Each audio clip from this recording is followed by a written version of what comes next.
The Battle of Andros was fought on 17–18 May 1790, during the Russo-Turkish War of 1787–1792, between Cape Kafireas and the island of Andros, between the ships of the Greek privateer in Russian service Lambros Katsonis and an Ottoman Algerian fleet of 30 to 32 vessels. The battle was a major victory for the Ottomans, as Katsonis lost 5 ships and his flotilla ceased to exist as an operational unit. On the other hand, the Ottomans suffered heavy casualties as well, and Katsonis was able to escape and reconstitute his forces, remaining active until the end of the war. Background: Katsonis had participated in the Olive Revolt of 1770, and then entered the service of the Russian Empire under Catherine the Great, reaching the rank of major.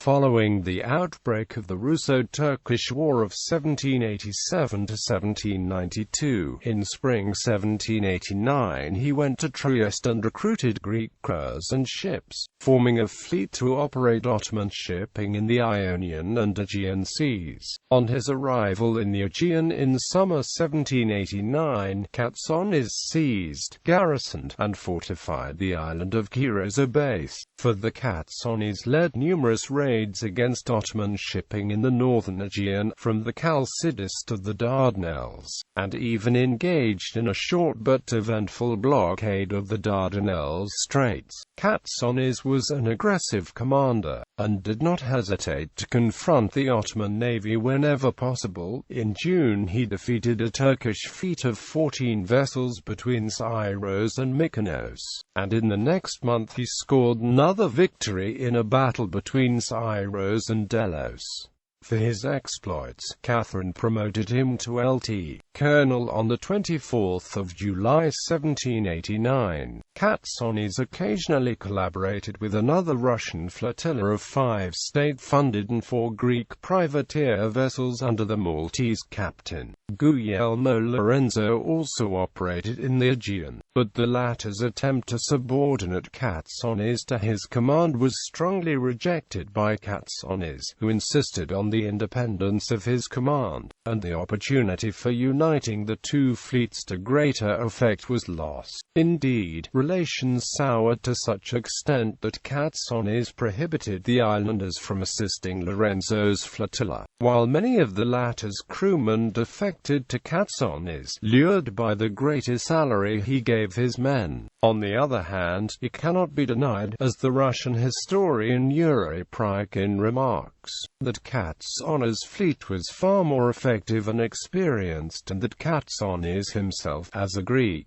had far broader appeal among the Greek populations of the Aegean, who regarded him as a hero. Lorenzo, on the other hand, despite assembling a large fleet of 36 vessels, already in August left the Aegean and returned to Sicily, declining to continue operations against the Ottomans as too risky. Katsonis continued his successful activity, defeating a joint Turkish and Algerian fleet off Eleni on 4 August, so that the Ottoman Porte attempted to bribe him by offering, through the dragoman of the fleet, Alexandros Mavrogiannis, a full pardon, the right to settle with his followers on whichever island he chose, hereditary rule over it, and 200,000 gold coins. Return to the Aegean and the Battle of Andros.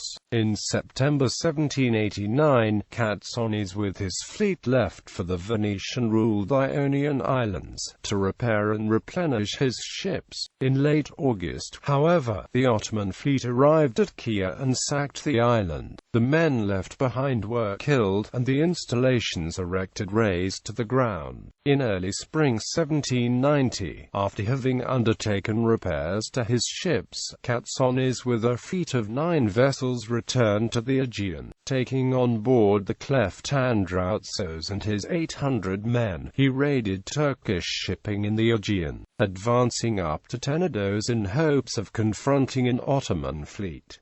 On the 15th of April they arrived at Kiev, which they refortified and regarrisoned. There he received news that an Ottoman squadron of 19 vessels, including frigates and ships of the line, had exited the Dardanelles with explicit orders from the new Sultan, Selim III, to hunt him down and destroy him. Katsonis sailed forth to meet it, but adverse winds delayed his progress, and on the 17th of May his fleet encountered the Ottoman squadron in the straits between Cape Kafireas of Euboea and the island of Andros.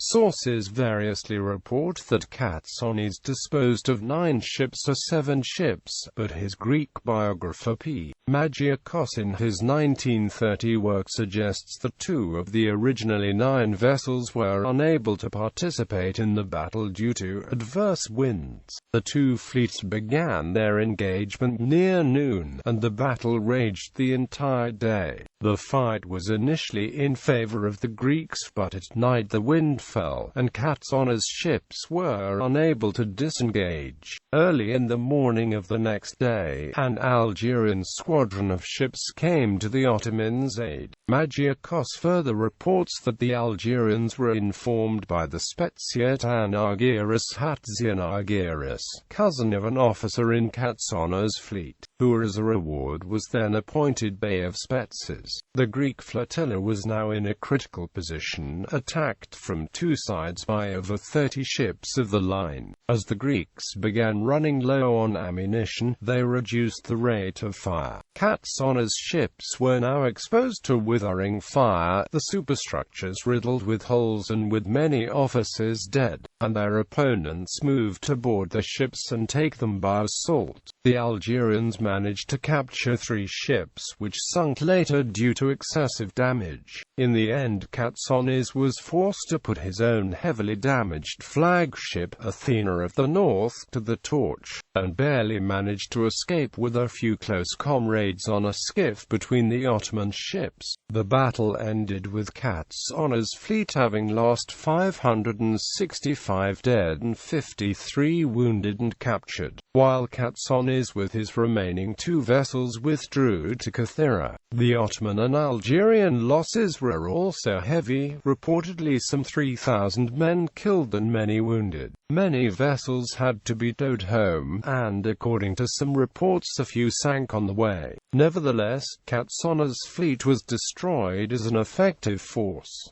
The Ottoman-Algerian fleet received a triumphant welcome at Constantinople. The captain of the Life Guards Grenadier Regiment, Yegor Palatino, who had recently joined the fleet and was taken prisoner, reported that 17 of the prisoners were publicly hung before the fleet, 6 decapitated in front of the Sultan himself, and on the next day, further 21 were killed. Palatino himself was saved from execution only because he was known to the Saraska, having been employed by Katsonis as a courier before. Other crewmen of Katsonis, who managed to reach nearby Andros, were hunted down by the Algerians and even some of the local inhabitants and executed, while others, including the future admiral of the Greek War of Independence Nicholas Apostolos, were sheltered by the locals and smuggled off by fishermen the island to Kafireas. The Ottomans also retook Kiev, raising Katsonis' base there. Aftermath. With the remaining ships, Katsonis fled to the Ionian island of Ithaca, where he managed to reconstitute his forces and recruit more ships. Despite his defeat, he was rewarded by Empress Catherine, on the recommendation of Grigory Potemkin, with promotion to colonel and the Cross of St. George. 4th class. Katsonis and his fleet remained active in the Aegean and continued to score successes against Ottoman shipping. By the summer of 1791, Katsonis disposed of 21 ships. In the meantime, however, the Russian victories at Macon and Kalakra led to the war's end with the conclusion of an armistice on the 11th of August 1791, followed by the Treaty of Jassy.